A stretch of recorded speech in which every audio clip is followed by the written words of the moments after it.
providing healthcare benefits. And I was one of those people who was hired as a private contractor. So to my employer, a millionaire, a multimillionaire, should avoid paying healthcare benefits. I thought it was wrong then. I think it's wrong now. The benefits that people need in order for them to live. We have so many people that are skirting those issues and not willing to say we need to make sure that we have a comprehensive system that has dental and vision and healthcare. Something that people don't have to worry about whether they have the copay to pay.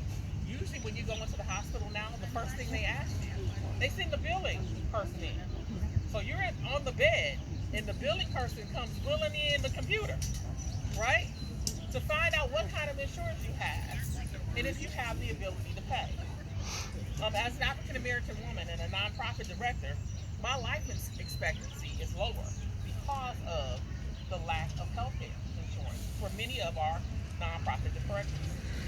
Affordable care, the Affordable Care Act was an important step.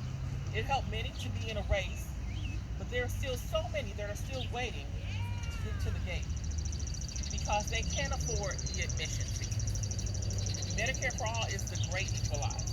It is the only way to create equity in a system that has left so many people behind. A comprehensive system that, we have to have a comprehensive system that includes dental and vision.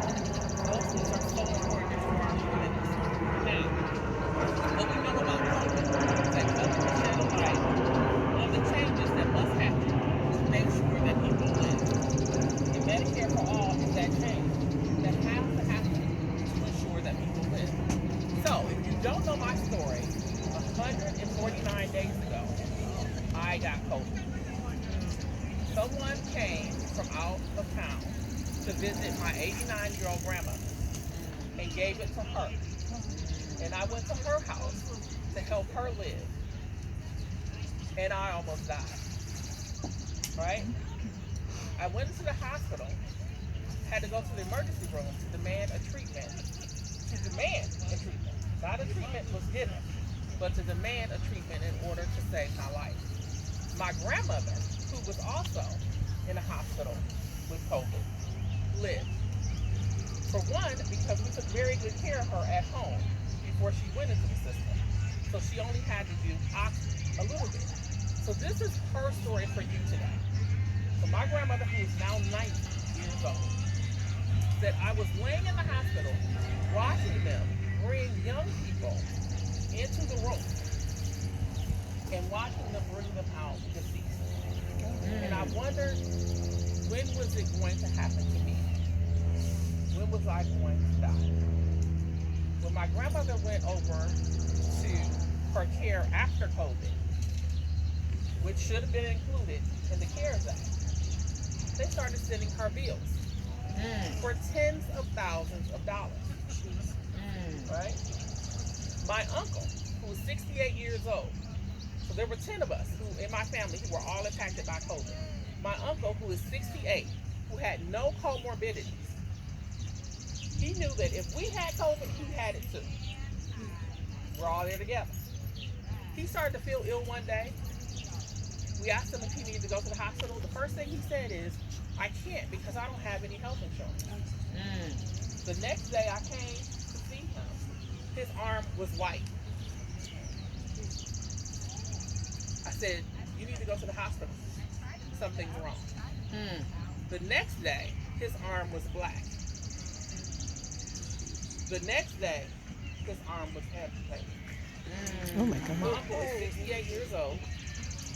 He was in the hospital for 2 months. He is now an amputee. The first thing he says when I visit him, which I'm visiting him after this, is, do you see what happened to my arm? Do you see what happened to my arm? My grandmother said, your uncle has some mail. I opened it up to see what the mail was. And the mail was his bill. Right. For $100,000. Oh my God. For a 68-year-old man with no health insurance. $100,000 for COVID care that should be included in the CARES Act. billing error. No.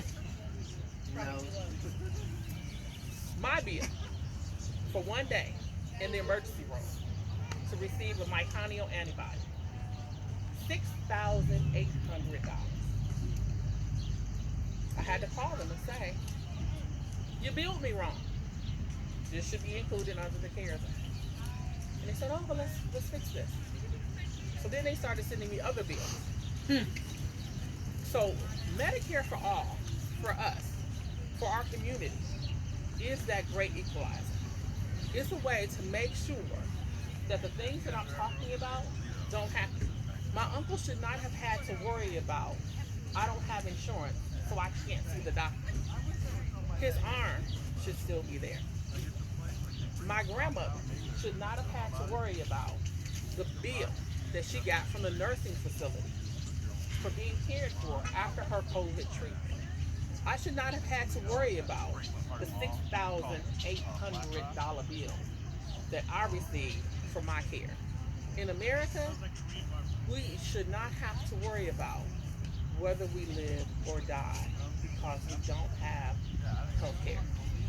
Medicare for all of us, is that great equalizer. It's a way to create equity in a system that has not been equitable. And I thank you all for your time.